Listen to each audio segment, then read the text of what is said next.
Bonjour et bienvenue dans l'émission de voyance. Christophe, votre voyant, répond à toutes vos questions. Il s'appuie pour cela sur les tarots et sur son étonnante faculté d'intuition. Bonjour à tous et bienvenue sur le plateau de l'émission de voyance.com. Écoutez, je suis ravi de vous accueillir pour cette émission qui vous permet d'obtenir gratuitement les réponses à vos questions. Bien évidemment par un tirage au sort qui est complètement équitable. J'espère que vous allez bien, j'espère que ces fêtes se préparent comme vous le souhaitez, du mieux possible. Et puis que le Père Noël va vous gâter surtout. C'est quand même une chose importante. Le Père Noël, c'est qu'une fois par an. Bon, à part ça, qu'est-ce que je voulais vous dire écoutez, c'est tout.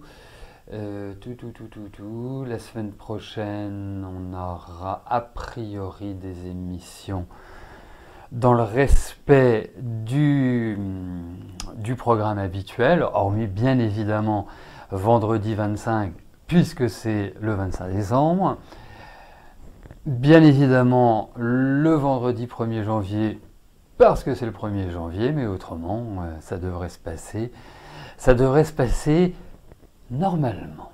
Voilà. Bon, même si nous avons quitté la présidence normale, nous, ça reste toujours normal. Allez, je vais commencer par la question de Christine. Christine, bonjour. Vous avez un entretien professionnel lundi 21.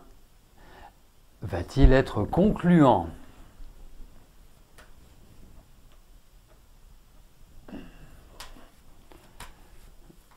Allez. Voyons pour cet entretien, Christine, du lundi 21 décembre 2020.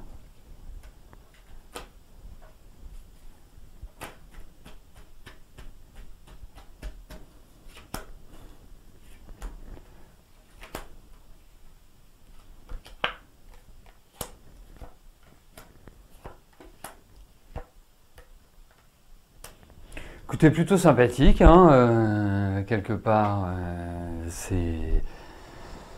Non, ça m'apparaît aller dans la bonne direction, je vous trouve plutôt centré, je vous trouve plutôt bien calé. Après, est-ce que le salaire ou l'organisation du travail va pas forcément vous convenir? Je pencherais peut-être plus pour le salaire, Mais en tout cas, il y a un truc qui va vous bloquer, mais qui n'est pas une question de relation avec l'autre, c'est pas une question de capacité professionnelle, parce que je pense que vous rentrez tout à fait bien dans le job. Alors, je me pose une question. Est-ce qu'il vous a demandé de parler une langue étrangère ou des langues étrangères? C'est juste pour vérifier quelque chose. Mais et voilà, je pense que c'est un bon rendez-vous. Est-ce que ce rendez-vous sera, comment dirais-je, concluant? Je suis pas complètement certain, parce que je pense qu'il y a peut-être quelque part des choses qui vont peut-être pas vous convenir. Ok, parfait. Donc ce sont vraiment des choses qui vont pas vous convenir. Je voulais juste avoir... si vous m'aviez dit oui, j'aurais peut-être été moins interrogatif. Mais 3, 17, 38... Mais bon rendez-vous, à mon avis, ça se passe plutôt bien. Voilà.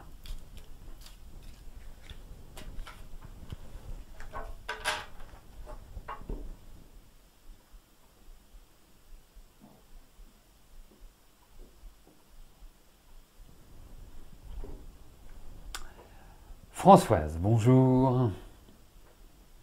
Votre fille attend son deuxième enfant, est-ce que tout va bien se passer?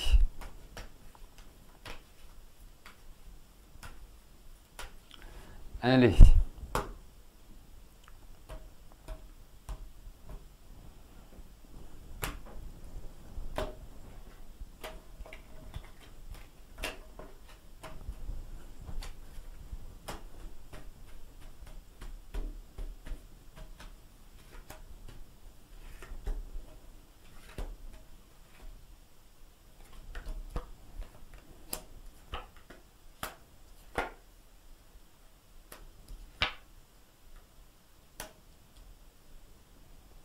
Et elle est enceinte de combien de mois, votre fille Françoise? Bon, il y a quand même l'idée du médecin, il y a quand même l'idée d'une attention particulière sur son rythme de vie, sur son hygiène de vie qui ressort. 15, 17, 38. Donc il y a un suivi médical, donc ça veut forcément dire que ça ne veut pas dire des gros tracas, ça ne veut pas dire des choses qui sont voilà, dramatiques. 2 mois et demi, très bien. Très bien, très bien, très bien. Donc, quelque part, voilà, il faut juste qu'elle soit dans un rythme qui soit un rythme de femme enceinte. Voilà. Bien évidemment, hein, être enceinte, c'est pas une maladie, c'est pas un problème, c'est même génial, je trouve, d'être enceinte. Enfin, moi-même, ça ne m'est pas encore arrivé, mais ça doit être super. Mais il y a quand même des petites choses qui dysfonctionnent, et je pense plus, voilà, plus que ça pourrait être. Je trouve qu'elle a une gynécologie fragile. Donc forcément, si elle est enceinte, ça touche la gynécologie. Voilà. Mais il y a des bons médecins, enfin, dans le jeu, hein. Il y a cette idée-là, donc suivi médical, voilà. Mais effectivement, il faut surveiller.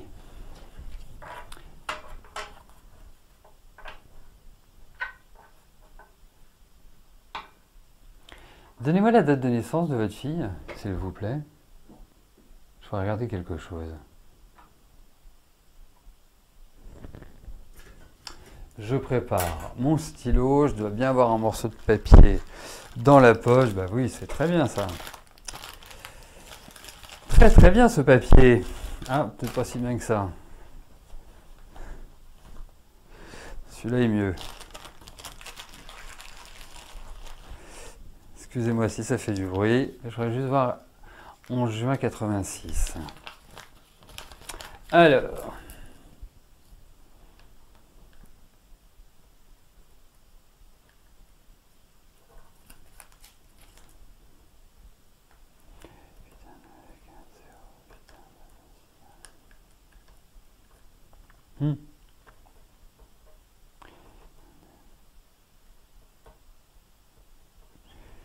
Donc, 2 mois et demi, ça veut dire, tac, tac, tac, tac, 6 mois et demi, ça veut dire d'ici juin, donc, pour son anniversaire, elle a 34 ans,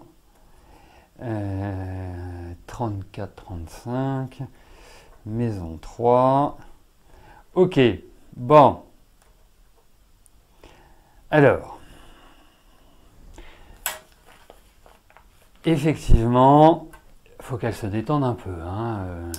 Vous n'avez pas fait une grande calme, hein. Elle est un peu speed, votre fille, hein. Donc, elle va être obligée de se calmer, hein. Elle va être obligée de redescendre un peu, parce qu'elle est vraiment toujours sous tension, quoi. Puis elle est un peu comme ça, un peu rigide, un peu, comment je peux vous dire ça, un peu strict, voilà, c'est pas, voilà, donc, calme, repos, tranquillité, zénitude. C'est vraiment le meilleur conseil que je puisse vous donner, hein. Allez, on continue avec la question de Fabrice. Fabrice, bonjour. Votre fils a réussi dès la première fois l'examen théorique pour être chauffeur privé. Il a passé le 16 décembre l'examen pratique. Va-t-il l'avoir réussi ?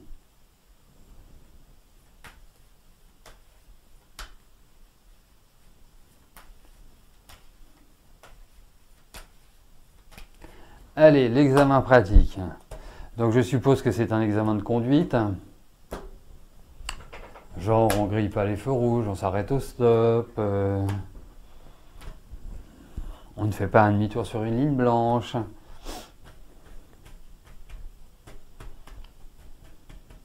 On ne répond pas au téléphone dans la voiture. Allez. Alors il le passe quand? Est-ce que c'est marqué? Le 16 décembre. Hein? Ah, il l'a passé!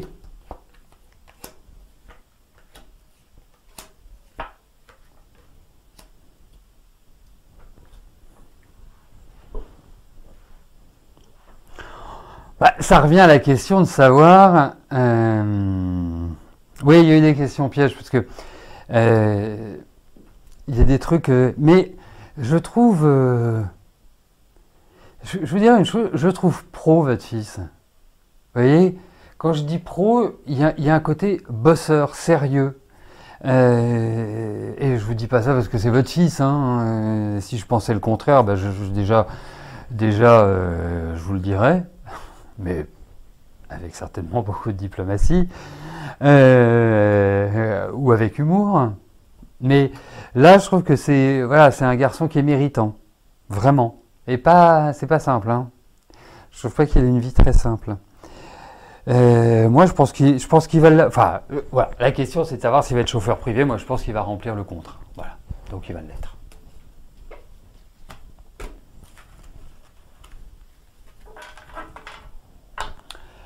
Donc, ça me paraît aller dans la bonne direction, Fabrice.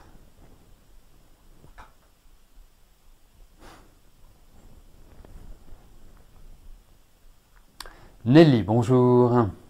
Votre frère a fini par vendre le studio d'Aix-les-Bains dans lequel vivait votre maman et avec laquelle il s'était installé pour acheter une maison, un gîte dans l'Orne désertique. Eh ben, comme ça, il faut voir le bon côté des choses. Il y a moins de risques de Covid dans un endroit désertique. Tout cela s'est fait dans un mépris total à votre égard. Vous considérez que c'est un détournement de bien familial. Vous avez échangé des courriers avec lui et vous lui avez dit ce que vous en pensiez. Aucune remise en question de sa part. Il se place en gourou familial, pseudo-psy et culpabilisant. D'accord. Donc, ça sert à rien de discuter. Comment je vois évoluer la situation? Mais c'est-à-dire quelle situation? Parce que moi je veux bien, mais quelle situation? Vous n'avez plus de contact avec lui?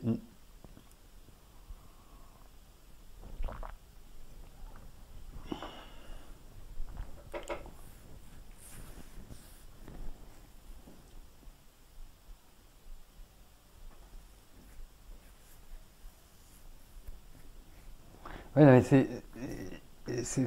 moi, ce qui m'importe, c'est je comprends très bien tous vos mots, toutes les phrases. J'ai parfaitement compris qu'avec votre frère, il ne fallait pas discuter. Hein.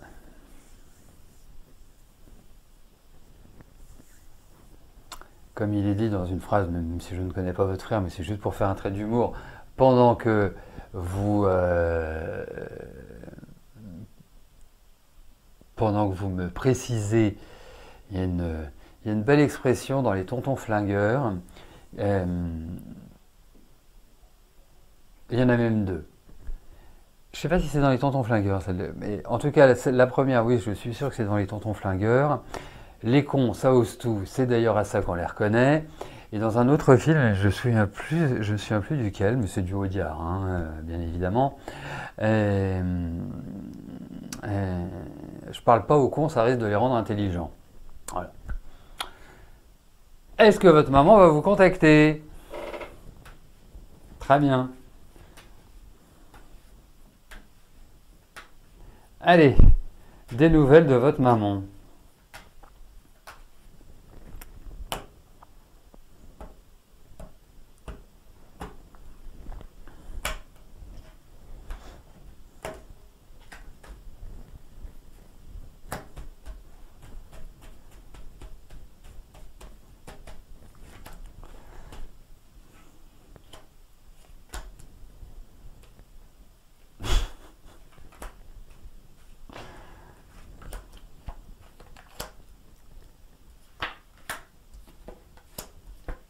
Oui, vous allez avoir des nouvelles. Hein. Je pense que le contact, n'est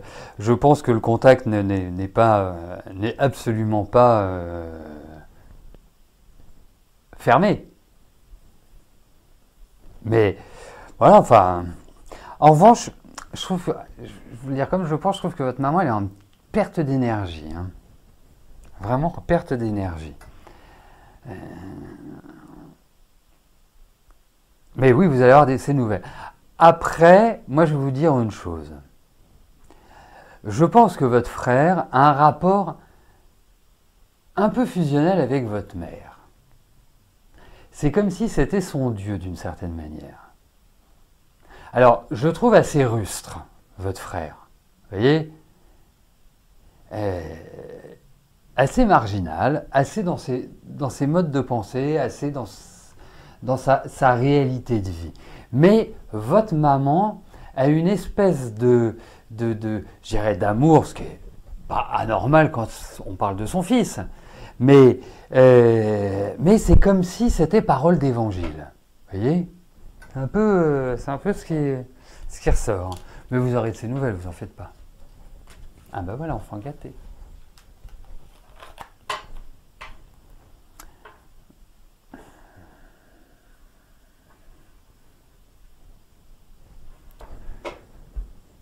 J'avais envie de vous raconter une autre blague, mais on n'est pas là pour raconter des blagues, donc je vais poursuivre ma mission de répondre à vos questions. Valérie, bonjour. Vous avez un projet en tête depuis un petit moment. Déjà, vous aimeriez ouvrir une rôtisserie et vous diversifier un peu dans la commune où vous habitez. Il y a 5800 habitants. C'est en pleine expansion, mais la peur fait que vous ne vous lancez pas. Est-ce que ce projet est viable?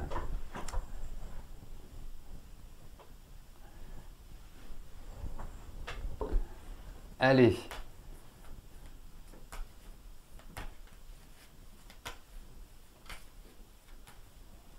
Moi, j'adore votre projet, Valérie.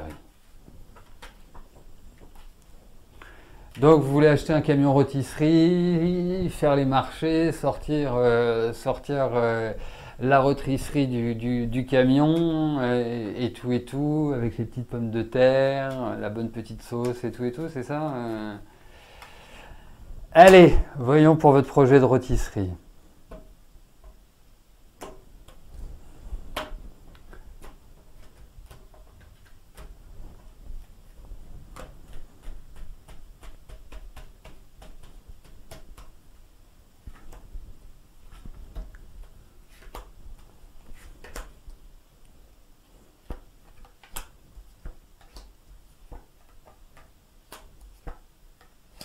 Bon, prenez votre temps, il n'y a rien, vraiment rien qui presse à l'heure actuelle, Valérie.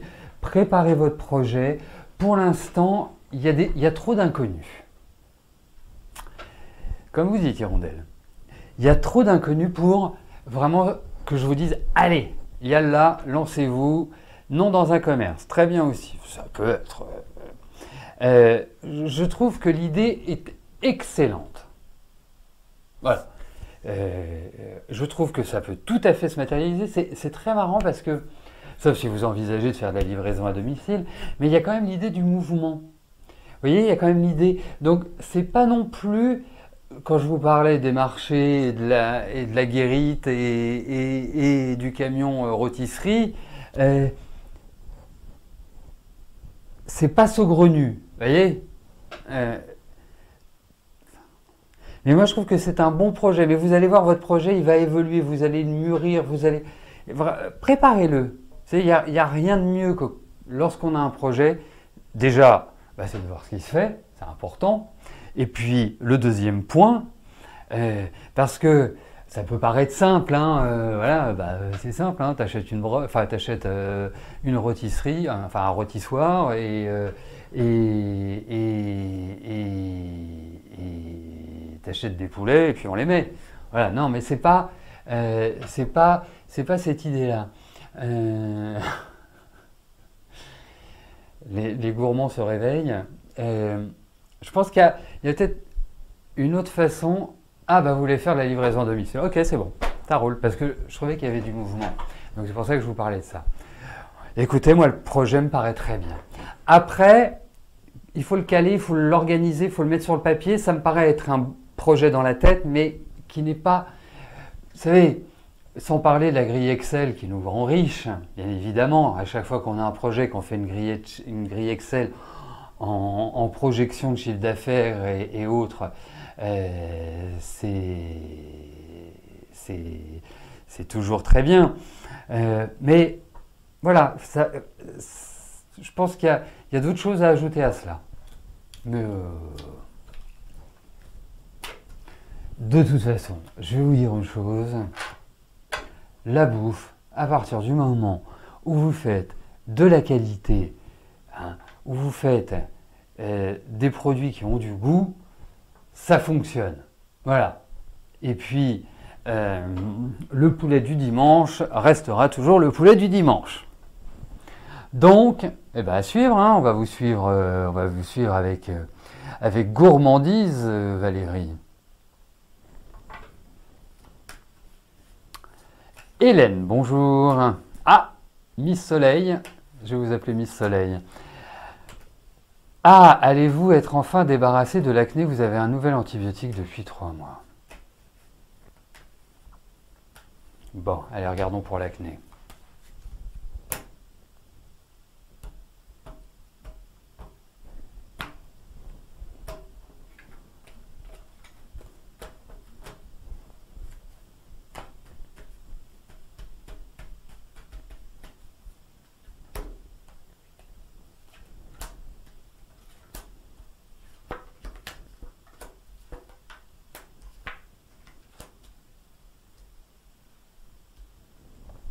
Bon, ça va s'améliorer.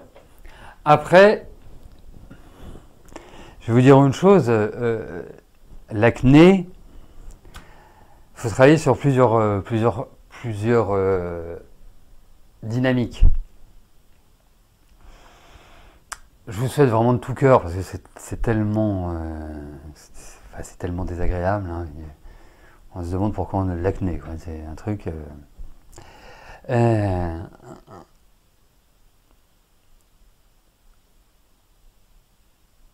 Pour m'être intéressé à l'acné,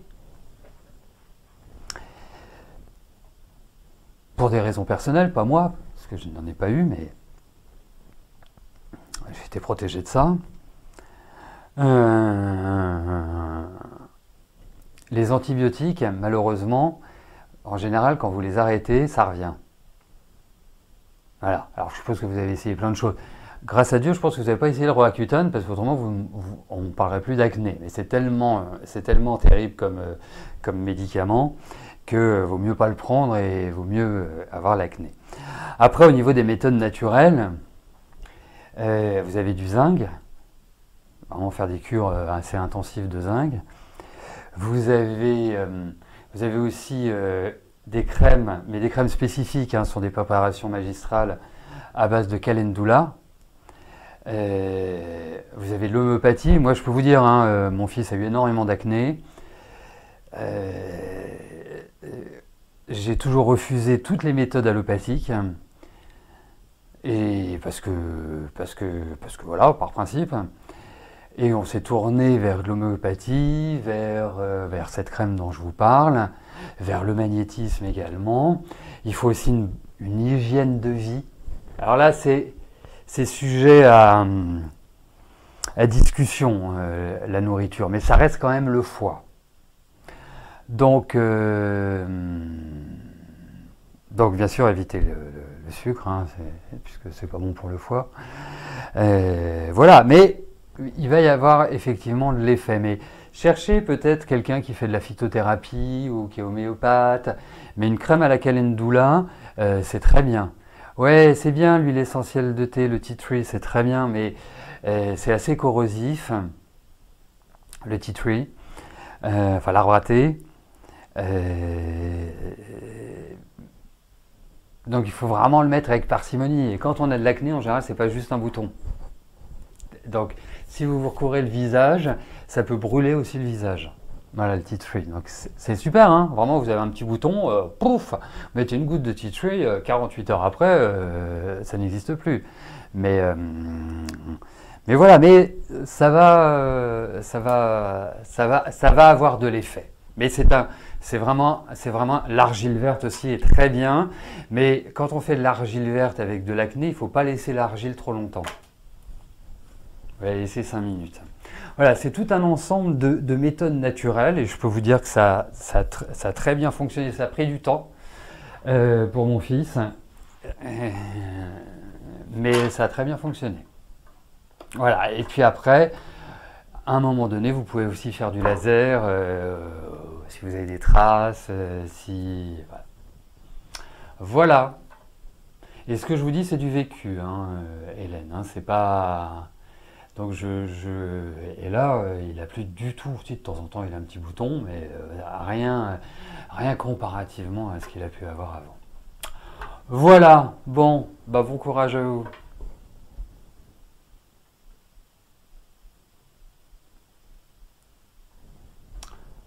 Antonio, bonjour. Est-ce que je vois une amélioration dans vos relations de travail avec votre hiérarchie ou devez-vous vous mettre à rechercher du travail ailleurs?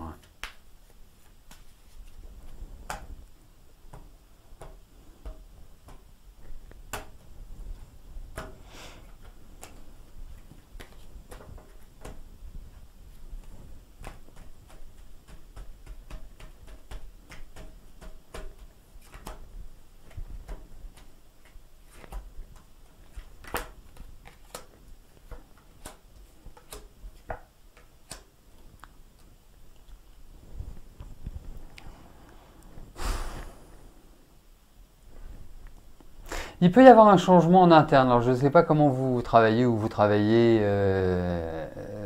et tout. Mais effectivement, je ne peux pas vous dire que ça va s'améliorer, hein. Donc, et puis, je pense que vous rentrez dans une période, parce qu'il y a l'idée d'un nouveau départ. Alors, je me demandais si ce n'était pas en interne, suivant la structure dans laquelle vous évoluez. Mais en tout cas, non, je ne peux pas vous dire que ça va s'améliorer. Non, il y a vraiment un ras-le-bol, là vous êtes un peu comme un lion en cage, vous êtes sous tension, vous rongez votre frein, enfin, c'est quand même assez compliqué. Donc effectivement, après j'ai quand même l'impression qu'il y a des gens qui vont partir. Aussi, il n'y a peut-être pas que vous.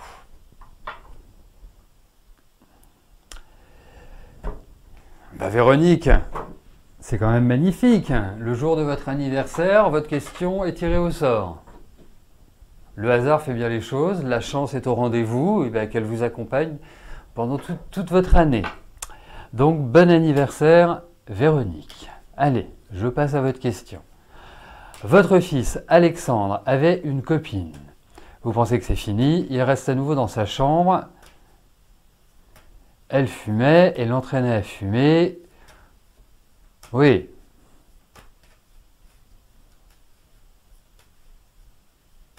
Vous sentez votre fils en souffrance. Allez. Bah, s'ils sont plus ensemble, vous savez... Bon, on va regarder. On va regarder l'état général de votre garçon.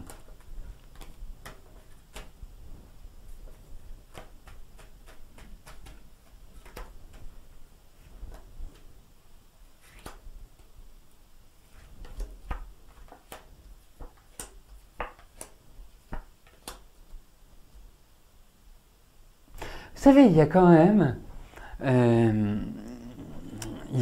une maturité chez votre fils, hein. Bon, il y a un côté gamin, mais je lui trouve quand même une certaine maturité. J'ai l'impression que, parce que ça fait quand même quelques années que vous participez à l'émission, c'est pas la première question que vous me posez sur votre fils Alexandre. Donc, on a l'impression de grandir avec lui. Et je trouve que il est en train de changer petit à petit d'état d'esprit. Et je pense, en tout cas je lui souhaite et je l'espère, j'ai l'impression que l'année prochaine va être une sorte de changement pour lui. Bon, après, effectivement, je trouve un peu contrarié, mais rien de grave, hein. Rien de grave. Rien de grave. Laissez-le tranquille, parce que, de toute façon, c'est un garçon qui n'aime pas qu'on lui pose de questions. Donc, même s'il va pas bien, vous pouvez juste lui dire une chose, c'est lui dire, écoute, tu sais que tu peux toujours compter sur moi, tu auras toujours une oreille attentive. Mais ne lui posez pas de questions, il n'aime pas. C'est un garçon qui ne parle que quand il a besoin de parler, quand il a la nécessité de parler. Voilà. Après, effectivement, il y a du stress, il y a de la colère, il y a des tas de choses comme ça qui sont dans son énergie, mais rien de réellement dommageable en réalité. Voilà, écoutez, nous arrivons au terme de notre émission. Je vous souhaite à tous une excellente journée, un excellent week-end. Et on se retrouve mardi pour notre prochaine émission de voyance en direct. D'ici là, portez-vous bien et je vous dis à plus tard. Merci, bye bye.